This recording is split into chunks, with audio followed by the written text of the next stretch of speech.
Chévere, chévere.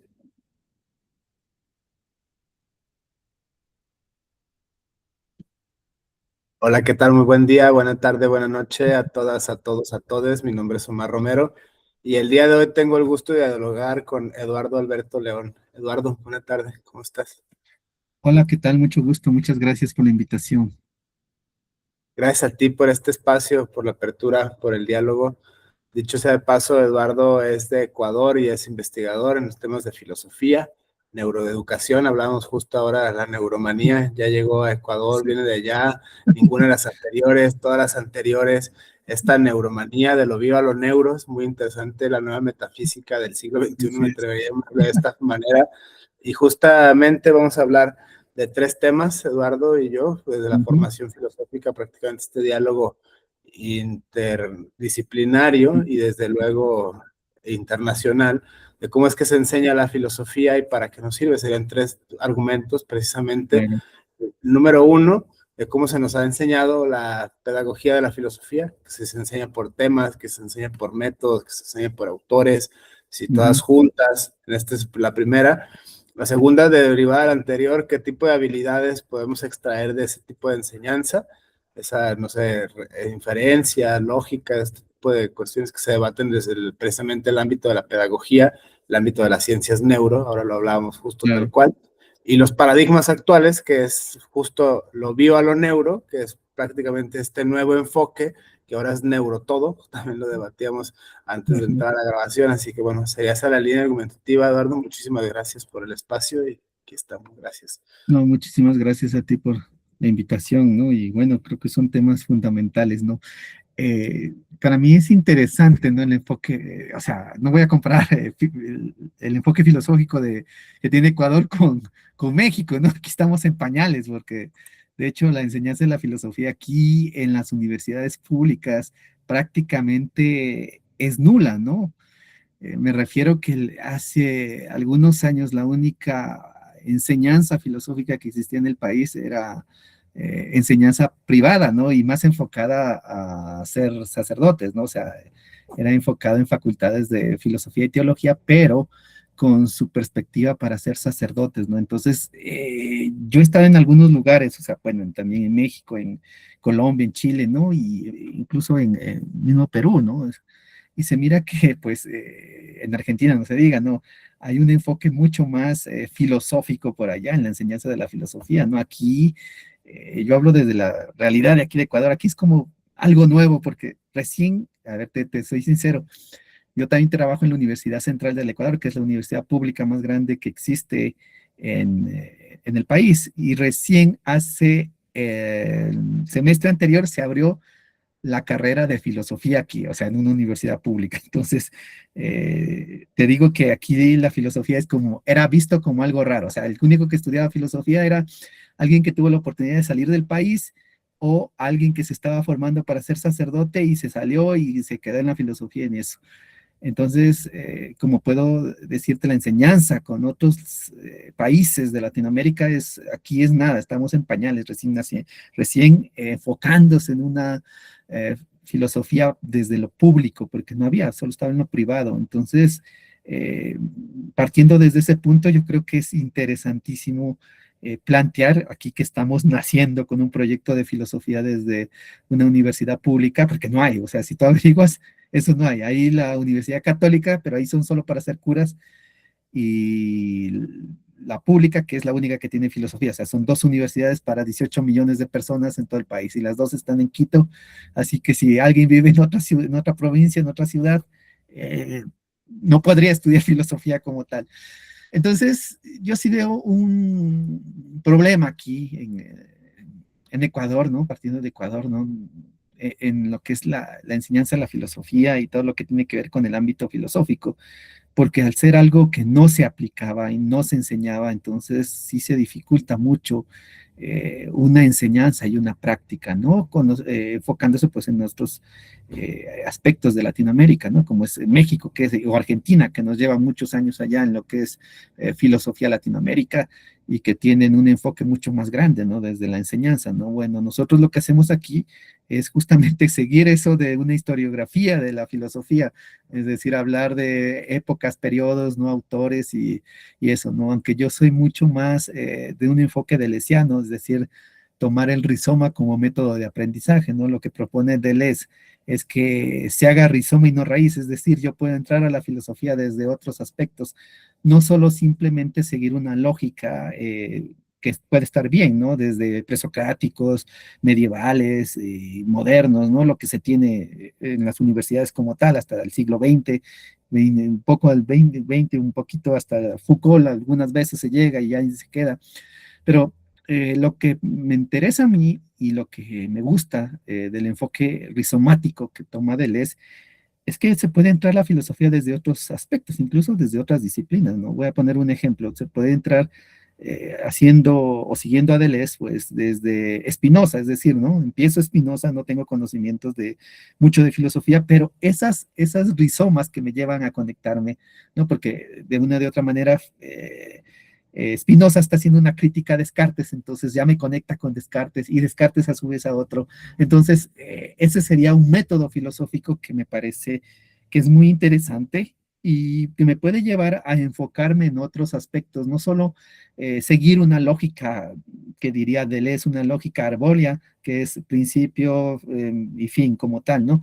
Sino un enfoque mucho más rizomático en el que puedo conectarme con otras cosas y otras disciplinas, ¿no? Nosotros, pues claro, aquí en la universidad se ha utilizado pues esto, ¿no? De una historiografía eh, enfocada pues siguiendo los modelos de otras universidades en Latinoamérica, ¿no? Que mantienen eso, ¿no? Y hay algunos seminarios de autor o unos enfoques de esto que se queda como la enseñanza de la filosofía en ese aspecto, ¿no?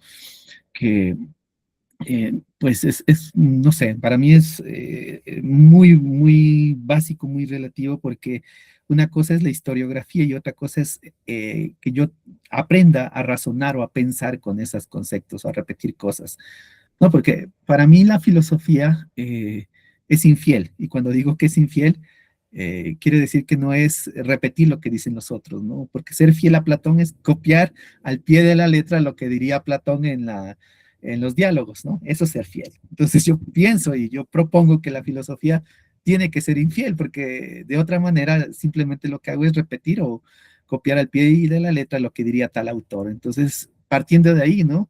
Que se tendría que pensar esta historiografía, no como simplemente ver autor, nació y dijo esto, escribió esto, me leo dos textos y vamos al siguiente, y vamos al siguiente, y punto, ¿no? Esto es algo muy básico, ¿no? Entonces, lo que yo trato de hacer con mis estudiantes es ver qué es lo que propone tal autor y qué utilidad se le puede dar a ese pensamiento filosófico, más que solo memorizarme y decir, bueno, Descartes, las reglas del método, dijo estas cosas, bla, bla, bla, pero bueno, y más allá, ¿qué? ¿Para qué me sirve? Entonces, eso te diría yo desde la perspectiva de aquí de Latinoamérica, ¿no? Y más que todo de Ecuador. Como te digo, aquí estamos en pañales aún, porque lastimosamente por cuestiones políticas, creo que existía, me contaban en la universidad pública, la Universidad Central, hace unos 50, 60 años la carrera de filosofía, pero la cerraron por cuestiones políticas más que todo, ¿no? Entonces estamos como recién enfocándonos en eso, ¿no?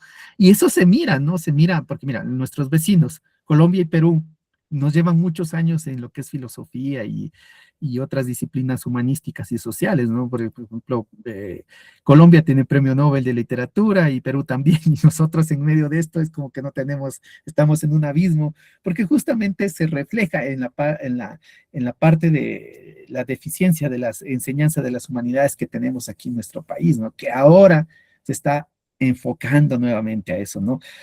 Los que hemos podido estudiar filosofía, pues lo hemos hecho fuera del país, ¿no? O sea, al buscar un tipo de filosofía neutral, porque aquí, como te decía, pues anterior de la universidad pública había solo la universidad católica, que era un enfoque muy, pero muy eh, enfocado a ser sacerdote nada más, no es como la Javeriana en Colombia o en otros tipos de universidades que manejan los órdenes religiosos, como los jesuitas, que son mucho más abiertos. Aquí estaban una, una filosofía muy escolástica, te puedo decir. Entonces no había, no existía.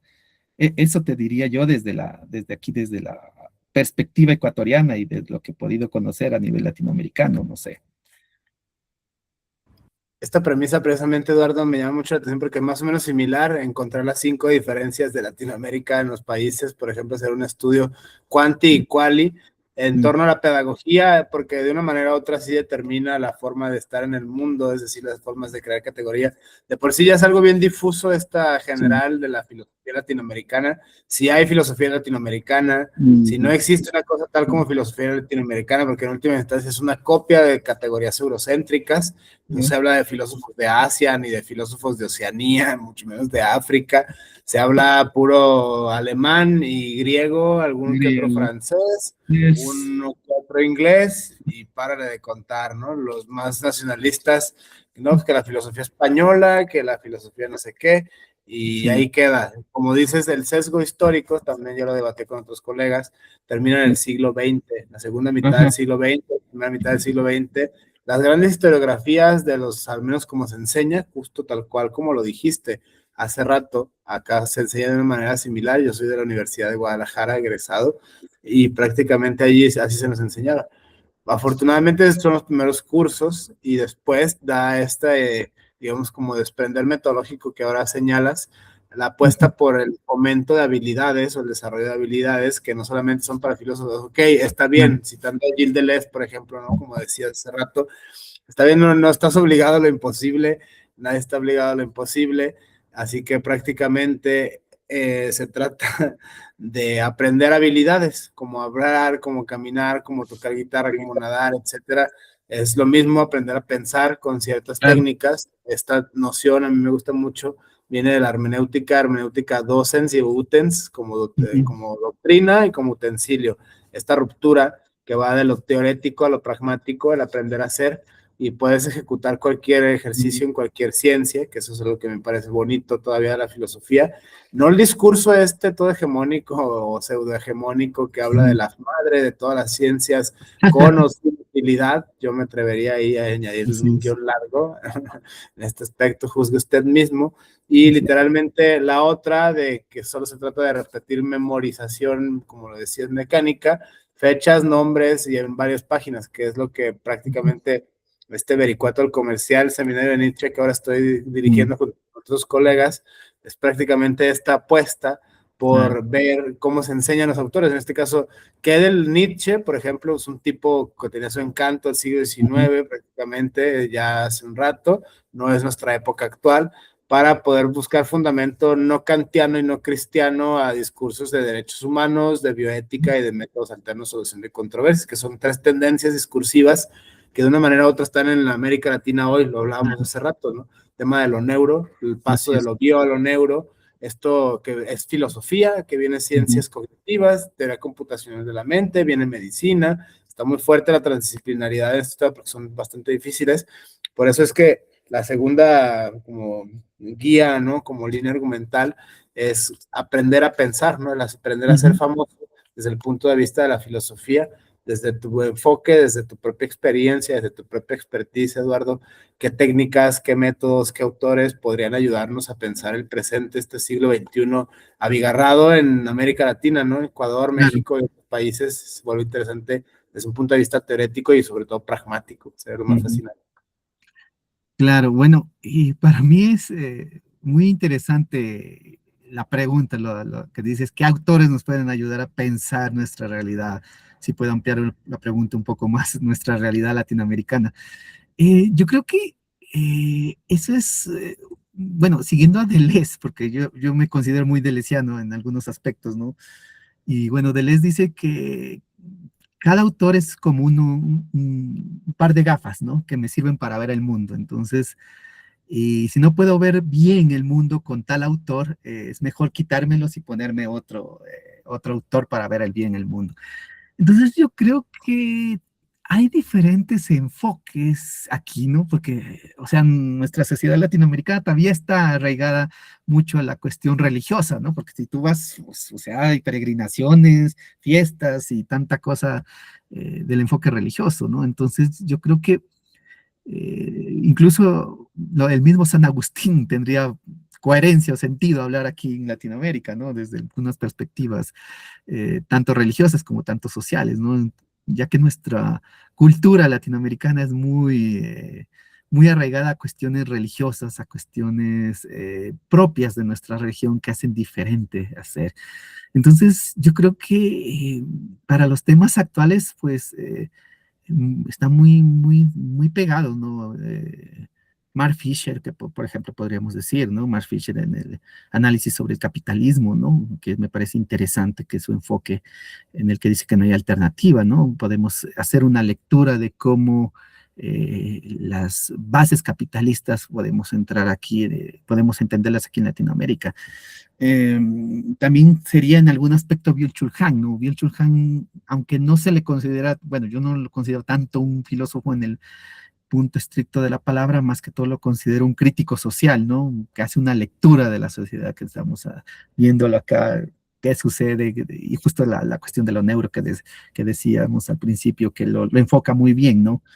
Entonces yo creo que también nos puede ayudar mucho. Y también el enfoque del, bueno, filósofo chileno, Ricardo Espinosa Lolas, que tiene un concepto del nosotros que propone, ¿no? Justamente tiene un libro que se llama Nosotros, Manual para disolver el capitalismo. Es como entender justo nuestra relación actual que tenemos, ¿no? Con el enfoque del capitalismo como tal, y esa es una lectura que hace desde la perspectiva latinoamericana, desde Chile, que me parece muy interesante hacer una lectura totalmente nueva del continente, ¿no? Saliendo un poco del enfoque pues que se tenía de la filosofía de la liberación, no dejando atrás a estos grandes pensadores, sino que enfocándonos en puntos más precisos de la sociedad, ¿no? Entonces, lo que hace Spinoza Lolas es muy interesante, ¿no? Aplicar un concepto que lo llama él el nosotros, ¿no? Porque para él, pues la filosofía latinoamericana no es como el ego del europeo, ¿no? El yo, pienso, luego existo, cogito ergo sum. Entonces, ¿quién piensa? Es el yo.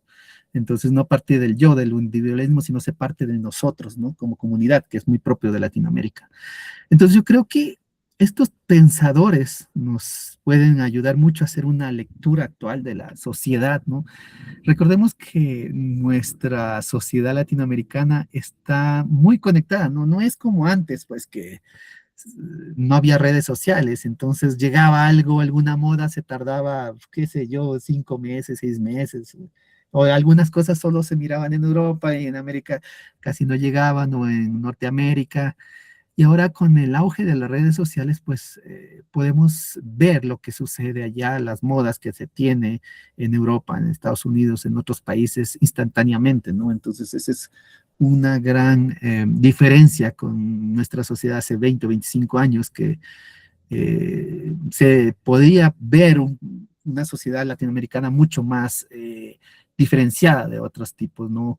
Ahora me refiero a que no está tan diferenciada, es porque los jóvenes pueden enfocarse y ver lo que sucede en las redes sociales y seguir modelos, esquemas que se hacen en Europa o en Estados Unidos, ¿no? Entonces hay un tipo de homogeneización de la subjetividad, si podemos decirlo desde ese punto de vista, ¿no? Del sujeto, ¿no? Que trata de no hacer un sujeto de separación, sino un sujeto único, homogenizado por las redes sociales, ¿no? Por las modas, por lo que se sigue. Entonces, yo creo que esos enfoques, pues, desde la tecnología, que es muy interesante, nos pueden dar una lectura muy clara de lo que se vive en Latinoamérica. Y estos autores, pues, yo, como le digo, como te decía, Ricardo Espinosa Lolas, el mismo Byung-Chul Han o Mark Fisher, pueden ayudarnos a dar una mirada desde el continente latinoamericano y de nuestra sociedad, ¿no? Como tal. Porque ahora, pues, no estamos tan arraigados, no estamos tan diferenciados. Yo recuerdo, pues, cuando yo visité México en el año, que te digo, en 1999 y tal la cosa. Entonces, no había las tortillas aquí en Ecuador, ¿no? Entonces era algo, solo las personas que habíamos viajado allá conocíamos las tortillas para hacer tacos, burritos y toda esa cosa, porque aquí no había. O sea, si te ibas a un restaurante mexicano, que era, creo que había dos en la ciudad, ibas a comer ya unos tacos, ¿no? Pero que era una masa totalmente diferente. Y ahora, pues, con el auge del capitalismo, de la globalización, encuentro las mismas tortillas mexicanas en el supermercado, pero por montones. Entonces me refiero que a nuestra sociedad pues ya no hay esos límites o esas diferenciaciones que existían antes, ¿no? Estoy hablando de hace 20, 25 años atrás, que sí, ¿no? O sea, ¿qué se entiende por México? Paz, tequila, los tacos, las tortillas y tal cosa, que aquí no había. Pero hoy en día, pues, tenemos justamente este auge de una globalización en muchos aspectos, y uno de esos aspectos está la alimentación, en el que ahora voy a la tienda de aquí, de mi casa, a 2 cuadras, y encuentro tortillas, lo que antes no había, antes no existía. Entonces, con esto quiero llevar a decir que nuestra sociedad se está homogenizando, o sea, encuentras cosas culturales, ¿no? Encuentras formas de alimentarte que antes no existían. Entonces, el auge de la globalización en las redes sociales nos llevan justamente a estos aspectos, a no ver una diferenciación, sino a ver algo, ya un sujeto totalmente igual para otros aspectos. Si te hablo solo de aquí, ahora muchos otros aspectos de Europa o Estados Unidos que se copian y hoy en día ya no hay una diferenciación en lo cultural, ¿no? Entonces es muy interesante ver eso para poder leer la sociedad, ¿no? Yo te digo eso porque me parece que es un ejemplo muy interesante, ¿no? Porque cuando yo visité México, te digo en 2000, tenía 20 años, hoy tengo 45, 20. Entonces, tacos y con toda la comida mexicana, y cuando regresé a Ecuador, pues aquí no había eso, o sea, no había ni tortillas, no había nada, nada, nada. Pero hace unos 10 años atrás comenzó a llegar este auge de la comida mexicana, entonces hoy encuentras en todo lado y hay, se vende, porque las marcas no han quebrado, al contrario, o sea, hay muchas más marcas. Entonces, me sorprende cómo esta cuestión cultural rompe las culturas, rompe las fronteras y nos lleva a tener justamente una homogenización de la alimentación, ¿no? Me refiero a países grandes como México, o la cuestión de Argentina, o los vecinos que están al lado nuestro, ¿no? Que de una u otra manera, pues, tiene mucha influencia en los países pequeños como Ecuador o Salvador, o países mucho más pequeños que toman esto de acá, ¿no? Entonces, sí, yo te diría desde ahí, desde estos autores podemos hacer esta lectura de Latinoamérica, ¿no? Que es muy interesante como tal. Fascinante esta premisa, Eduardo, porque la pregunto justo porque en la anterior, digamos, intervención se desprendía, no solo es la historiografía, ¿no? Lo hablábamos de broma, Mm, la maravillosa cuenta de hadas de la historiografía, de la filosofía, importar las categorías ya de la historiografía, de edad antigua, edad media, edad mm, moderna, edad contemporánea, y ahí párale de contar, porque hasta ahí sí, nos enseñaron en la escuelita, y ya, o ajá, sea, ahí se acaba la historia, al final Fukuyama. ¿Quién te gusta? Lyotard, Lipovetsky, o sea, ¿quién, todos los que están ahora, ¿no? Es prácticamente es algo, incluso vivos, algunos, Bauman recién se fue, algunos eran claro, como que el top 5, top 3 de estos autores del presente, de repente todo era líquido, de repente todo era sí, vacío, de repente era posnihilismo, de repente era posverdad, o sea, fueron como estas modas incluso englobadas en lo posmo. Ahí vienen los posmos, temas que sí, dices de el siglo XX y la filosofía del XXI, teniendo en cuenta el hueco metodológico y pedagógico que hay en ujú, la formación de filosofía profesional en las universidades públicas, en este caso Guadalajara, México, y Ecuador. En este sentido se me hace así como el estudio comparado, al menos ujú, una, podemos extenderlo más, ya nos faltarían menos, desde luego, claro. es una muestra muy pobre hasta ahora, sería muy ingenuo, sin embargo, si va una ya, o sea, no es innegable. Así que en este aspecto de no es peor es nada, sino lleva solo una, me atrevo a postular la siguiente, los temas del presente a la luz de habilidades. A mí me gusta pensar la filosofía en 4 Ajá, categorías, es como menos la cruz de mi parroquia, no la voy a negar. La ontología, ¿qué es real, qué existe, qué hay? ¿No? ¿Existe el ujú, átomo? Ok, ¿cómo? Primero ontología, nominal y real, el sentido de referencia. Por ejemplo, si yo digo un unicornio, no lo puedo mm, señalar, no tiene una referencia empírica, pero un Pegaso, un cíclope, la democracia, la libertad, los valores, se vuelve más interesante y más difuso esta ujú, como cuestión ontológica a la luz de la filosofía del lenguaje y a la luz de la filosofía de la mente, que son dos de las apuestas en términos de corrientes generales del pensamiento que se han dado en el siglo XX y lo que va del XXI. Son como la tendencia más ujú, marcada en distintas escuelas, son como los ah, temas de hoy, del presente, en filosofía, me estoy hablando desde ese punto de vista metodológico. La segunda, los grandes temas, ontología, epistemología, ok, existe el átomo, existe la libertad, existe, ¿cómo lo conoces? con vía empírica, vía idealismo, vía pragmática, todas las formas de aproximarse al sujeto y el objeto, que esto es una sociología clásica, la teoría del conocimiento famosa. Finalmente, las dos que tienen que ver con la axiología, si resolvemos el primer problema de qué son los valores, nos lleva a plantearnos o si lo dejamos pendiente, eso ya depende del estilo, que es los valores éticos y los valores estéticos. Los valores éticos se habla sobre todo hoy por la carencia de valores o el nihilismo, ok, todos los valores, incluso los que tienden al desvalor, valen. Tienen una axiología, todas las éticas, tienen una noción de bueno, tienen una noción de malo, tienen una noción de útil. Eso es fascinante desde el punto de vista de la filosofía. Y finalmente, pero no menos importante, creo que también influye, porque también es parte de la vida humana, ¿no? Desde una antropología integral, el tema de la estética, ¿no? Sobre todo la muerte del canon, la muerte del estilo, sobre todo hoy, que cuál es el valor de verdad. Estos 4 temas a mí me gustaría abordarlos, sobre todo desde hoy, Eduardo, los fenómenos que surgen emergentes, los derechos de la naturaleza, ¿no? Los hermanos latinoamericanos, la Pachamama en niveles constitucionales, es Ecuador, Bolivia, justo, y nos llevan a la delantera en estos temas sociojurídicamente hablando, la ontologización, los derechos de los ríos, los derechos de la naturaleza, o sea, tienen sujetos los derechos de los animales, los cyborgs, los terians, hay un montón de fenómenos que están hoy que implican estas habilidades de pensamiento filosófico. Yo con eso lo dejo. No, o sea, es muy, muy interesante, ¿no? Bueno, voy a partir de una premisa que me parece muy interesante, que justamente topabas tú el tema de Jean-Francis Lyotard y la muerte de los grandes relatos, que es justo lo que nos puede enfocar o plasmar en esta pregunta o este diálogo que me parece muy interesante de estas 4 premisas que tú las propones como tal, ¿no? Yo creo que el giro crítico que hace Jean-Francis Lyotard, ¿no?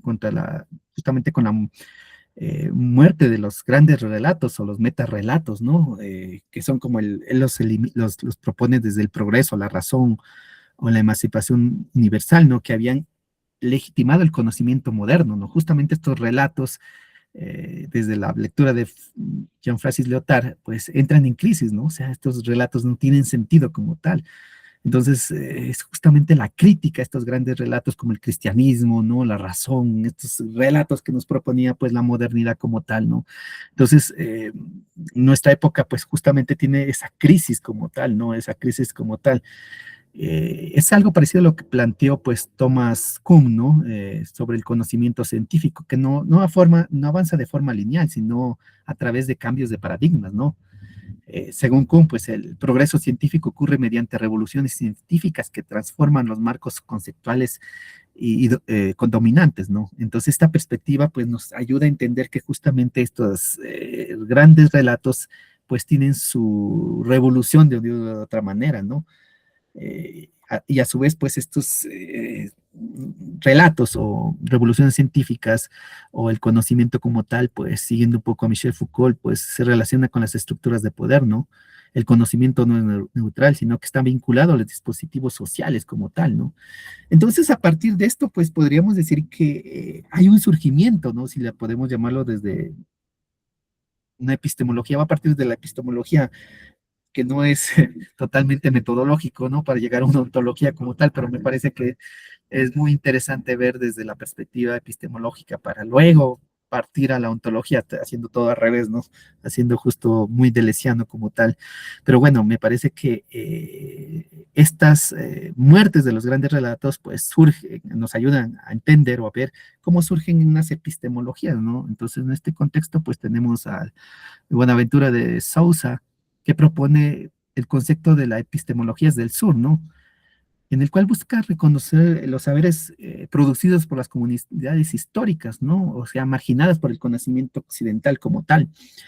De forma similar, pues el mismo Edgar Morin plantea la necesidad de un pensamiento complejo, que integre múltiples dimensiones de la realidad, ¿no? Y que supere la fragmentación disciplinaria como tal, ¿no? Desde esta misma perspectiva, pues podemos ver a Aníbal Quijano, ¿no? De la epistemología decolonial, quien analiza la perspectiva desde la producción del conocimiento, ¿no? Entonces, esto es muy interesante porque se plasma en ver eh, este tipo de epistemologías desde otros aspectos, ¿no? Y uno de esos aspectos es justamente el tema de lo que topaba sobre el ente, dale sentido, dale eh, una, una identidad o un tipo de personalidad jurídica a, a ciertos, a ciertos sujetos, objetos que habían, pues, que no eran reconocidos, ¿no? Entre ellos, pues, podemos decir que nuestra constitución, la del Ecuador, del 2008, es la primera en el mundo en el que se da derechos como tal a la naturaleza, ¿no? Es decir, se toma a la naturaleza como un sujeto de derechos, ¿no? Entonces, eso es lo nuevo, ¿no? A partir de estas perspectivas, o yo puedo decir de estas fragmentaciones o críticas o, a los grandes relatos, ¿no? Porque en la modernidad, pues todo lo que es la naturaleza estaba fuera de darle un tipo de reconocimiento como tal, ¿no? Entonces, la Constitución del Ecuador utiliza el concepto de summa causai, que en quichua, que es quichua aquí, en Perú es quechua, pero al final de cuentas es como decir español y portugués, algunas cuestiones que se cambian, pero se entienden casi totalmente, ¿no? Entonces aquí en Ecuador es quichua, se utiliza el concepto, incluso está en la constitución de summa causai, que es un concepto indígena y que se traduciría por el buen vivir, ¿no? Entonces lo que se propone es justamente ese buen vivir en armonía con la naturaleza y la constitución da a la naturaleza derechos como tal, entonces no se la puede explotar, no se la puede destruir. Y en eso pues nos lleva justamente a que nuestra constitución sea la primera en el mundo en la que se propuso justamente que la naturaleza tenga derechos como tal, ¿no? Claro que muchas veces las élites no lo hacen caso a la constitución y se la pasan por ahí, ¿no? Y esto pues lo puedo conectar con justamente la parte de la ontología, ¿no? O sea, siguiendo un poco a Bruno Latour, eh, la ontología orientada a los objetos, ¿no? O la sociología, bueno, él dice la sociología orientada a los objetos, pero más adelante pues dirá que la ontología justamente orientada a los objetos, ¿no? En el que sujeto y objeto se complementan, ¿no? Y entonces es como darle justamente una identidad a todos estos objetos que estaban invisibilizados, ¿ya? Porque solamente el sujeto es el que da sentido al objeto como tal, ¿no? Y estas ontologías propuestas por, bueno, Bruno Latour, en la que propone pues justamente que los objetos tienen también e influyen mucho en la construcción de la realidad y de los seres humanos, ¿no? Entonces, esta ontología pues cabe mucho en lo que es la constitución del Ecuador, porque pues se le está dando un derecho, un ser, una diferenciación a la naturaleza y lo que implica dentro de la naturaleza, los animales, la fauna como tal. Entonces, pienso que esta ontología orientada a los objetos nos ayuda mucho a entender justamente cómo puede un río ser objeto, puede ser objeto de derechos como tal, y la naturaleza, el árbol, el bosque, que no se lo destruya como tal, porque esta base ontológica desde la ontología orientada a los objetos que trabaja Bruno Latour y Graham Harman también, desde la filosofía, pues nos ayuda mucho a entender esta realidad como tal, ¿no? Entonces, yo creo que pues justamente esto también responde a la crisis que se vive, ¿no? La crisis, nuestra crisis pues producida por un capitalismo en el que busca pues sacar todo lo que se pueda de la naturaleza, destruirla como tal, o sea, explotarla hasta el punto de que se acabe con especies, con bosques como tal, ¿no? Entonces, es muy interesante plantear justamente esta idea, ¿no? Del summa causai, del buen vivir, en el que se propone, pues, este concepto no es que se lo inventó como tal, ¿no? Se lo recoge de las comunidades indígenas que venían practicando esta forma de vida o esta filosofía de vida, si la podemos decir así, pero desde hace milenios atrás, ¿no? En el vivir con armonía con la naturaleza, ¿no? En darle sentido a que el árbol o los animales no sean destruidos porque sí, ¿no? Por sin ningún sentido como tal, ¿no?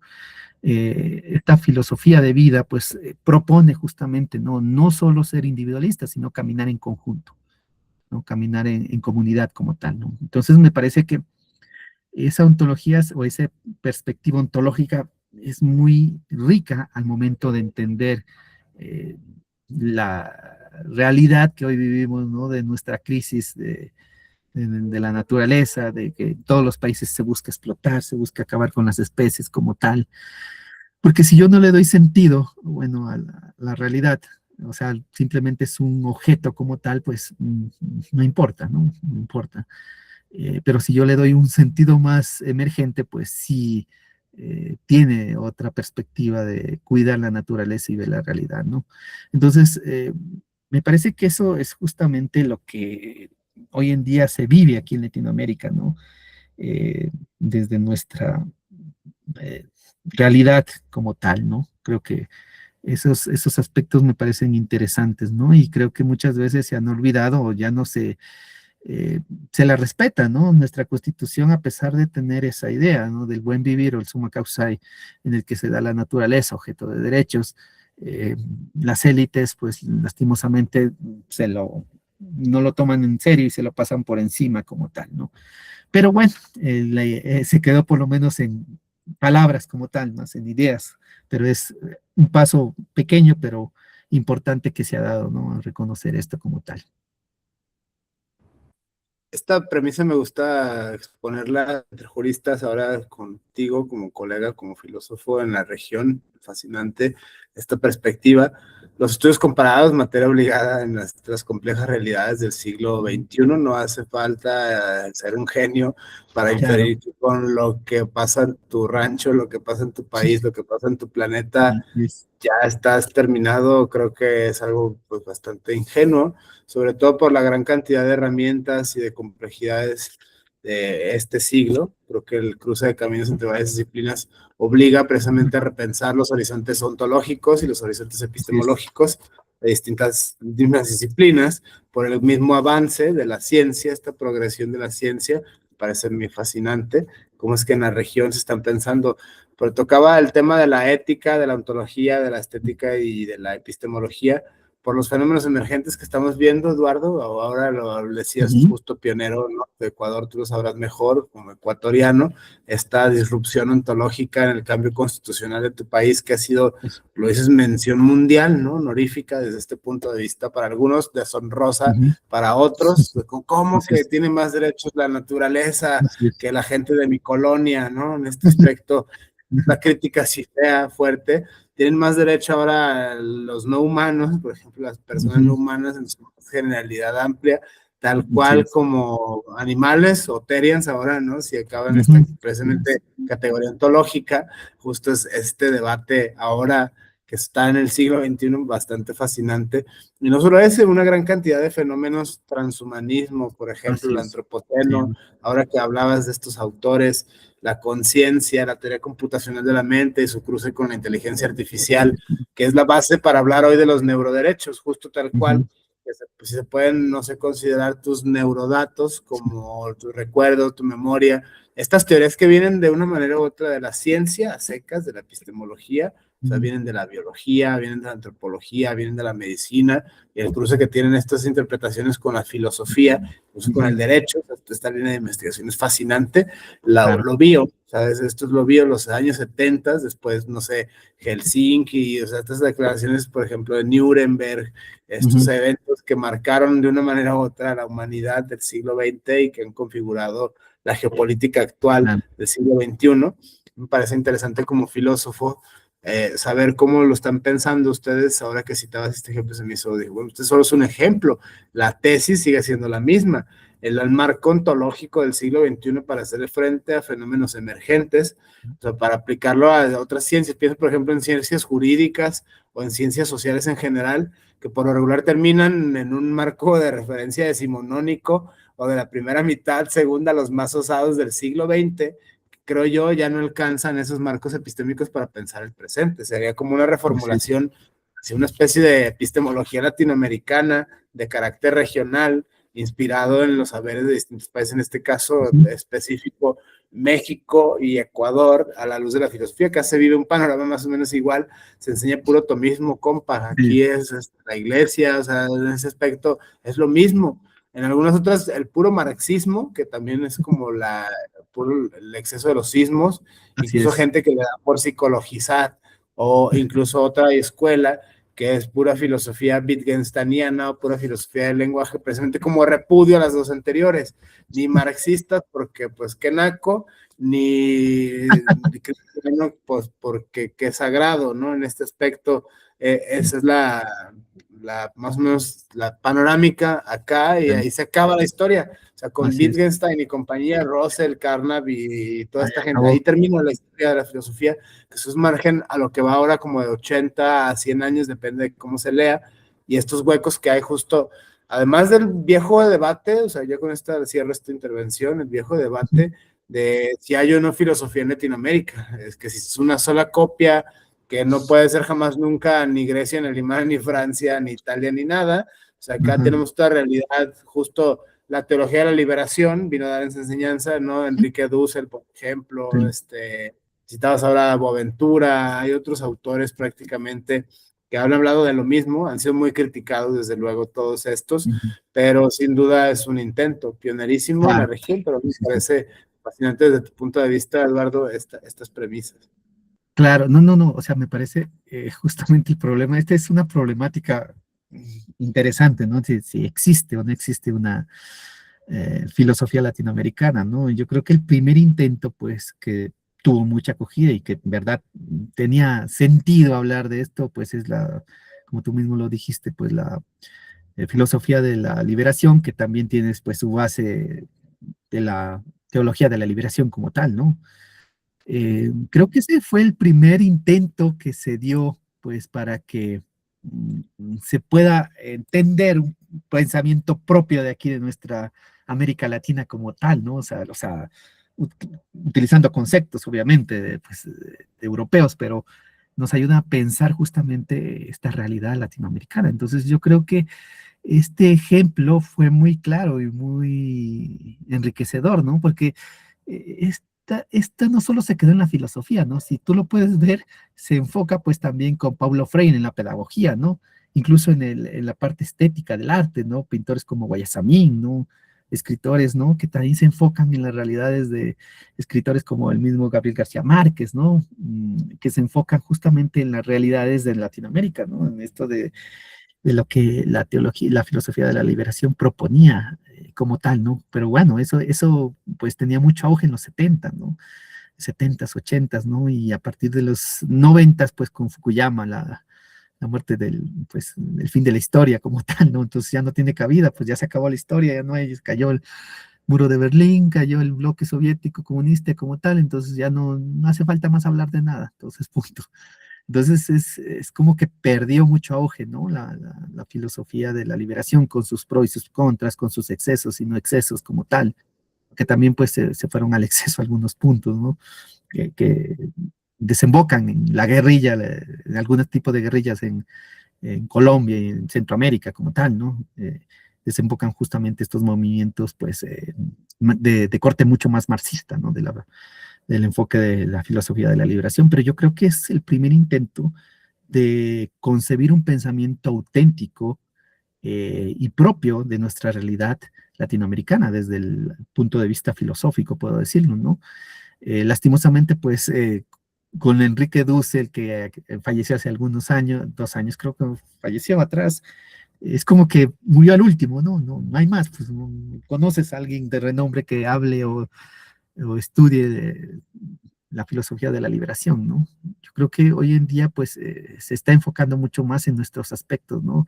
Incluso, pues, el mismo aspecto del cyborg, aspectos de la tecnología como tal, ¿no? Que ahora ya no es una separación, como lo que decíamos hace unos instantes atrás, ¿no? Que antes, pues, si querías conocer algo real, tenías que viajar en un avión, irte una semana, probar la comida de otro país y ya venir.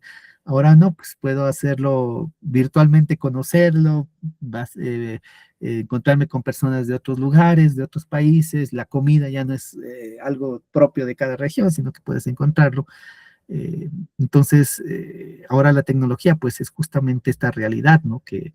Eh, como lo que decía Freddy Jameson, justamente es esta fragmentación de la identidad y del sujeto como tal, ¿no? Un sujeto fragmentado que podemos decir, que ya no es solo el sujeto desde donde él hace la lectura, que es Estados Unidos, Europa como tal, ¿no? Sino que hoy en día también podemos hablar de un sujeto fragmentado latinoamericano, ¿no? En el que se puede ver que pues no hay una identidad clara, sino una fragmentación, ¿no? De pocas identidades, cada cual quiere buscar una identidad como tal, ¿no? Entonces, es interesante ver cómo esta influencia de las tecnologías, puedo decirlo, que tiene mucho que ver, hacen que pues nuestra realidad, nuestro pueblo latinoamericano tenga que hacer otra lectura, ¿no? No dejando de lado, ¿no? La filosofía de la liberación, porque aún hay una desigualdad en nuestra América Latina tremenda, una exclusión de los pobres o de la raza, ¿no? De que si tú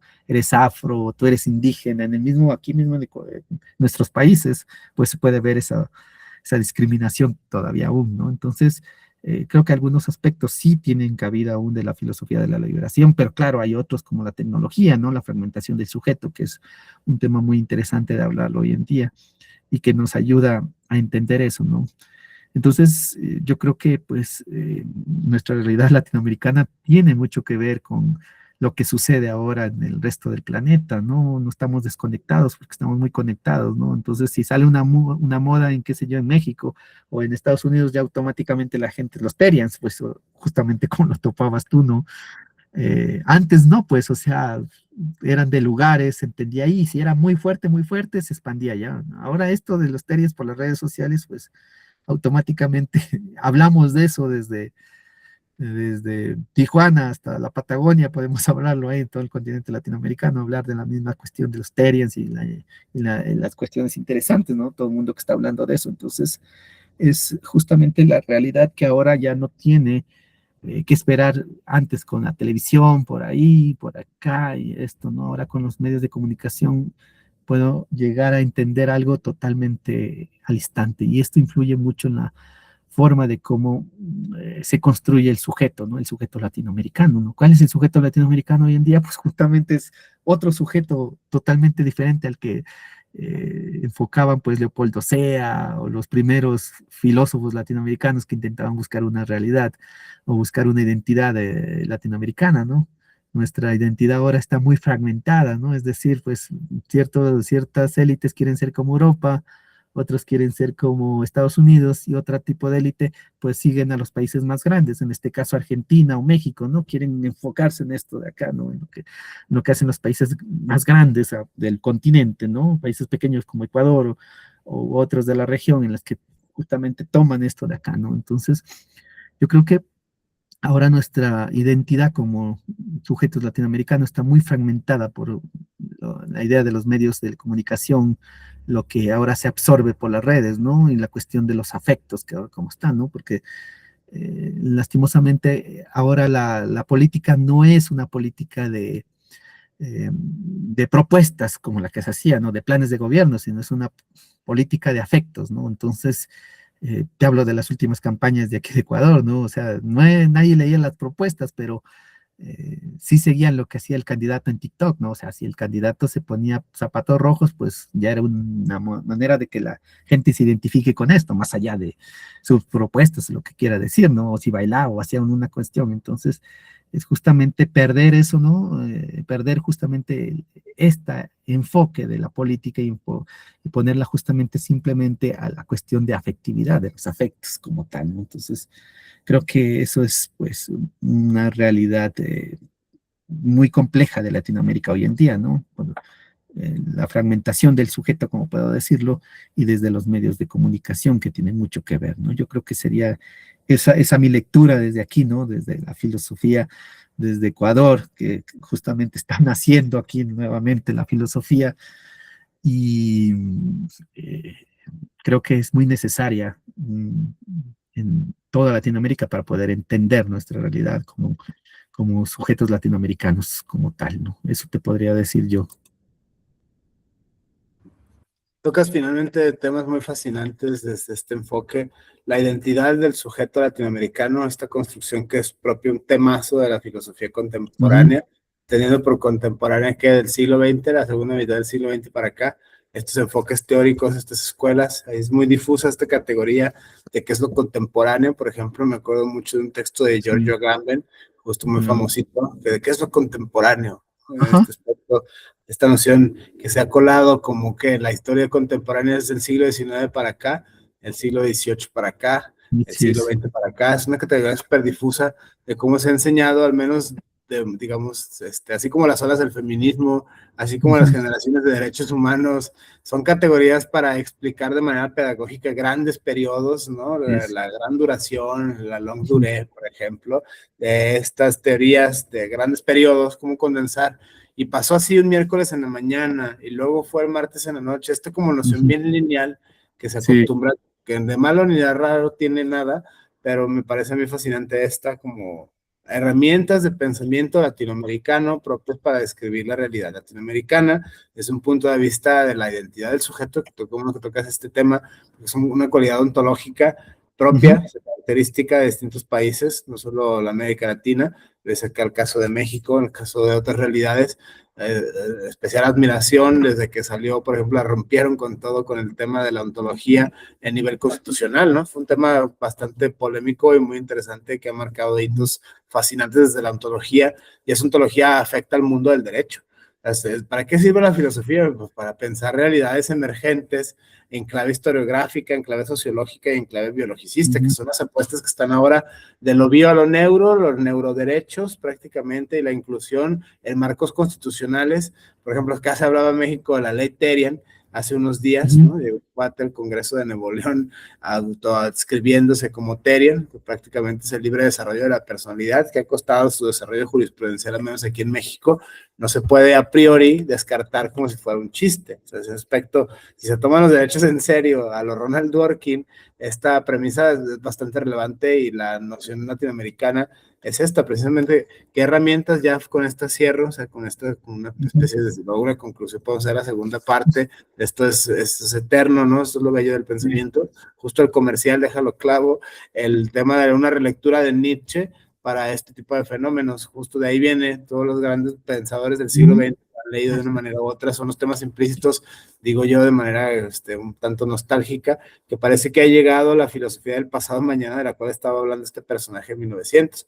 Si quitamos todos los ejemplos de misoginia, ¿no? De racismo, de clasismo, que pues los tiene, o sea, si hacemos un análisis crítico al discurso, a cualquiera salen ciertas cosas desde este punto de vista, son los enfoques propios de la posmodernidad famosa a los tiempos de hoy. O sea, la muerte del sujeto, la muerte de los valores, la muerte del canon, el fin de la historia, la difusión y la difuminación de las categorías ontológicas del ser. El hombre es algo que ha de ser superado, por ejemplo, ¿no?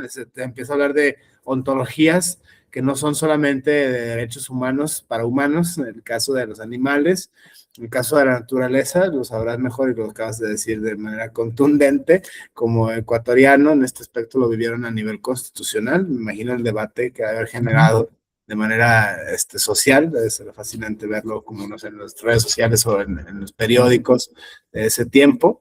Se nos puede pasar, sería sin duda fenomenal después, pero el tema es de qué herramientas desde tu punto de vista para la construcción de una filosofía latinoamericana del presente, o sea, si ya nos dimos autoconscientes de que sí, ya hay que superar el cristianismo, sí, hay que superar el tomismo, sí, hay que superar el kantismo, ¿qué propondrías desde este enfoque? Yo con eso cerraría, Eduardo. Muchísimas gracias por este diálogo, me parece muy interesante.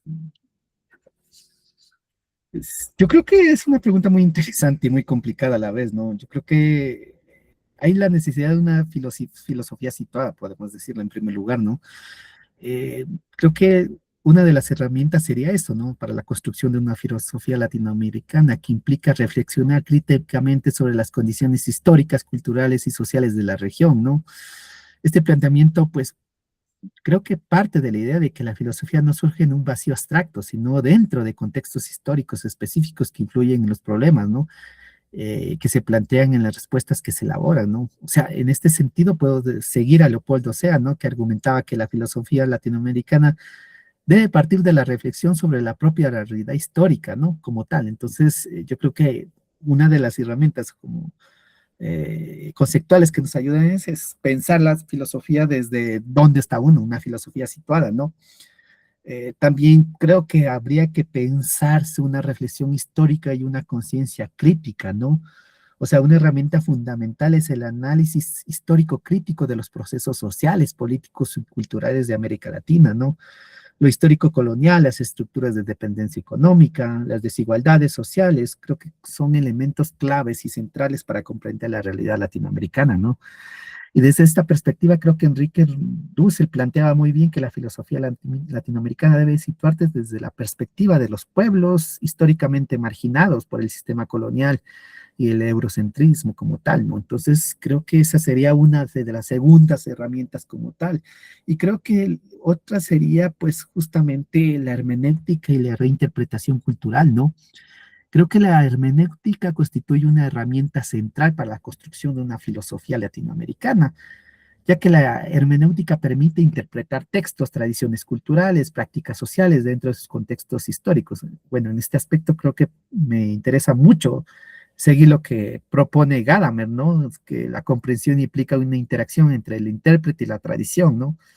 Entonces, creo que esa sería la siguiente. Y por último, creo que habría que pensar una epistemología del sur y un pluralismo del conocimiento, ¿no? O sea, esta creo que sería una herramienta clave, el reconocimiento del pluralismo epistemológico, es decir, la coexistencia de múltiples formas de conocimiento, ¿no? De nuestros pueblos indígenas como tal, ¿no? En este marco, pues creo que Buenaventura de Sousa propone el concepto justamente de las epistemologías del sur, valga la redundancia, en el cual busca reconocer los saberes producidos por justamente las comunidades históricamente invisibilizadas por el conocimiento occidental dominante, ¿no? Creo que según Santos es necesario construir una ecología de saberes, ¿no? Que permitan el diálogo entre diferentes formas de conocimiento. Entonces creo que esos 4 puntos para mí son muy importantes como eh, herramientas conceptuales para construir una filosofía latinoamericana desde aquí, ¿no? Podría decir que son para mí esas 4, ¿no? Puede haber muchas más, pero creo que para mí esa lectura que hago desde esos 4 aspectos nos pueden ayudar a entender nuestra forma de vida y lo que implica ser latinoamericanos hoy en día, ¿no? No digo que solo existan esas 4, pueden existir muchas más como tal, ¿no? Creo que por ahí podríamos decir y terminar con esto, pues justamente con este diálogo desde estas herramientas conceptuales como tal. Muchísimas gracias, Alberto. Desde este punto de vista, el primero de muchos, sin dudas, es una larga tradición. Me atrevería a extender la invitación a generar nexos epistémicos, no solo con filosofía, sino con el resto de científicos sociales. Así es. Ecuador, México, con la finalidad, siempre hay alguien con otro alguien, ¿no? Un colega en el Ujú, gremio, siempre hay aficionados a distintas disciplinas, sobre todo hoy, que es la apuesta de conocer especialistas, tratar de entender puentes, ujú, tratar de entender complejos fenómenos. En este caso, a mí me parece interesantísimo a todas luces desde la filosofía, desde el derecho, la irrupción ontológica del concepto de la otorgación de derechos a la naturaleza, ujú, creación evidentemente del constituyente y del legislador ecuatoriano. Creo que este diálogo, entender esta lógica de por qué, tiene que ver con tradiciones ancestrales, tiene que ver con pueblos indígenas, tiene que ver con un etos cultural de otra índole que desde fuera parece vaya inexplicable o incluso bastante loco desde este punto de vista ontológico y ético a la luz de los tiempos que corren. Desde este punto de vista no me queda más que agradecerte, Eduardo, este diálogo, el primero de muchos, ujú. espero, Muchas desde este gracias. enfoque epistemológico y transdisciplinario en nuestros distintos países, en este caso concreto, México y Ecuador. Te agradezco infinitamente el apoyo y el espacio. Muchísimas gracias a ti por la invitación, ¿no? Creo que estos diálogos pues enriquecen mucho justamente pensar, ¿no? Nuestras realidades latinoamericanas desde otros aspectos, ¿no? En este caso, México y Ecuador, 2 realidades totalmente opuestas, pero que tienen mucho en común como tal, ¿no? Entonces, muchísimas gracias por la invitación y bueno, pues seguimos en contacto y hablando, ¿no? Genial, gracias, muchísimas gracias a todas, a todos, a todes. Mi nombre es Omar Romero, diálogo con Eduardo Alberto León, catedrático, investigador y docente de filosofía de Ecuador. Saludos, hasta luego. Hasta luego.